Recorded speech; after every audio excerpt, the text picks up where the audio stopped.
రోజుల్లో 200 మంది రైతులు ఆత్మహత్యలకు పాల్పడ్డారని విమర్శించారు మాజీ సీఎం కేసీఆర్. ఆయన ఇవాళ సూర్యాపేట జిల్లాలో ఎండిన పంటలను పరిశీలించారు.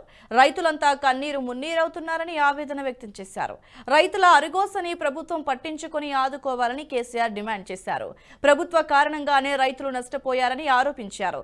రాష్ట్రంలో నీటి కొరత లేదని సీఎస్ అంటుండగా రైతులకే నీళ్లెందుకు ఇవ్వటం లేదని కేసీఆర్ ప్రశ్నించారు. తమ హయాంలో ఎన్నడూ ఇలాంటి పరిస్థితి రాలేదన్నారు. 200 మంది రైతులు ఆత్మహత్యలు. నేను కొద్దిగా బాధపడుకుంటూ మాట్లాడుతున్న ఆవేదనతో, ఎందుకంటే రైతులు మళ్ళా ఆత్మహత్య చేసుకునే దుస్థితి ఈ రాష్ట్రంలో వస్తుందని చెప్పి మేము కళ్ళ కూడా అనుకోలే. ఎందుకంటే చాలా వరకు పనులు మేము చేసి పెట్టినాం, పటిష్టంగా చేసి పెట్టినాం. మరి ఎందుకు సంభవిస్తున్నట్టు ఈ ఆత్మహత్యలు? ఈ లక్షల ఎకరాల్లో పంటలు ఎండిపోతున్నట్టు?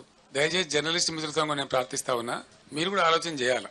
మీరు ప్రజల పక్షాన ప్రజల కోసం ఉండేవాళ్ళు కాబట్టి నేను మీకు కూడా అప్పీల్ చేస్తా ఉన్నా, ఈ పరిస్థితి ఎందుకు వచ్చినట్టు మీరు కూడా పరిశీలన చేసి రాయండి. ప్రజల పక్షాన్ని నిలబడండి, రైతుల పక్షాన్ని నిలబడండి. ఇది రాష్ట్రం యొక్క మేలును కాంక్షించి. రాజకీయాలు ఎప్పుడు ఉంటుంటాయండి, రాజకీయాలు పెద్ద ఇష్యూ కాదు. రాజకీయం ఎన్నికలు వస్తాయి, గెలిచేటోడు ఓడతాడు, ఇల్లయ్య కాకపోతే పుల్లయ్య కాకపోతే మల్లయ్య ఓడు. అది సాధారణంగా జరిగే విషయం, రొటీన్. దానికి పెద్ద ఇంపార్టెన్స్ లేదు. కానీ ఈ సామాజికమైనటువంటి పరిస్థితి తెలంగాణలో అద్భుతంగా మారి ఉన్నత శిఖరాగ్రాలకు చేరుకొని దేశంలోనే నంబర్ 1 స్థాయికి ధాన్యం ఉత్పత్తిలో ఎదిగిన రాష్ట్రం అనతి కాలంలో, ఇంత స్వల్ప కాలంలో ఎందుకు ఈ బాధకు గురి కావాలి? దీనికి కారణం ఏంటి?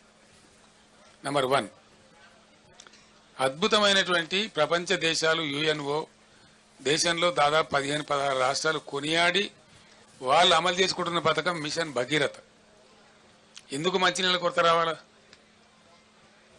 చీఫ్ సెక్రటరీ గారి స్టేట్మెంట్లు ఏమో సోర్సెస్ అన్ని బరాబరే ఉన్నాయి, ఎవరు భయపడే అవసరం లేదు, మీరు అద్భుతంగా ఉండొచ్చని చెప్తా ఉన్నారు.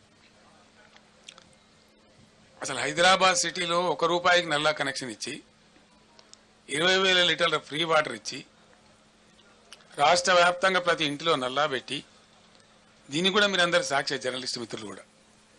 దానిలో ఎందుకు లోపం వస్తుందంటే నాకు అర్థం కాదు. ఏం కారణం? మేము అసెంబ్లీలో ఛాలెంజ్ చేసినాం, నేను స్వయంగా యాజ్ ఎ చీఫ్ మినిస్టర్, ఈ టర్మ్ లోపల భగీరథ కంప్లీట్ చేయకపోతే వచ్చే ఎలక్షన్లో మా పార్టీ పోటీ కూడా చేయదు, మేము ఓట్లు కూడా అడగమని చెప్పి అంత ఛాలెంజ్గా చెప్పి తీసుకుని ఆ పథకాన్ని కంప్లీట్ చేసినాం. ఆ తర్వాత 5 ఏళ్ళు బ్రహ్మాండంగా నడిపినాం. బిందె పట్టుకొని ఆడబిడ్డ ఇక్కడ కనబడలే రోడ్డు మీద. పబ్లిక్ స్టాండ్ పోస్ట్స్ అన్ని మాయమైపోయినాయి రాష్ట్రంలో. ఏ టౌన్లో కానీ ఎక్కడ కానీ మంచినీటి ట్యాంకర్ మనకు కనబడలే గత 5 సంవత్సరాలు. మరి ఇప్పుడు ఎందుకు బిందెలు ప్రత్యక్షమవుతున్నాయి? ఎందుకు మళ్ళీ నీటి మూతలు స్టార్ట్ అయినాయి? ఎందుకు నీళ్ళ ట్యాంకర్లు విచ్చలవిడిగా వ్యాపారం చేస్తున్నాయి? హైదరాబాద్ సిటీలో కూడా ట్యాంకర్లు పెట్టాల్సిన దుస్థితి ఎందుకు దాపరిస్తూ ఉంది? ఇవి ఆలోచించాల్సిన విషయాలు. ఇంకో విషయం ఏంటంటే కరెంటు.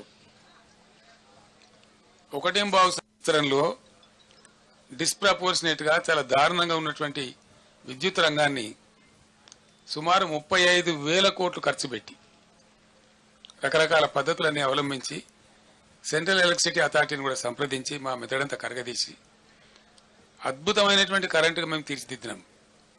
భారతదేశంలో అన్ని రంగాలకు 24 గంటలు 1 సెకండ్ కూడా కరెంటు పోకుండా ఏర్పాటు చేసినటువంటి ఘనత మా ప్రభుత్వానికి.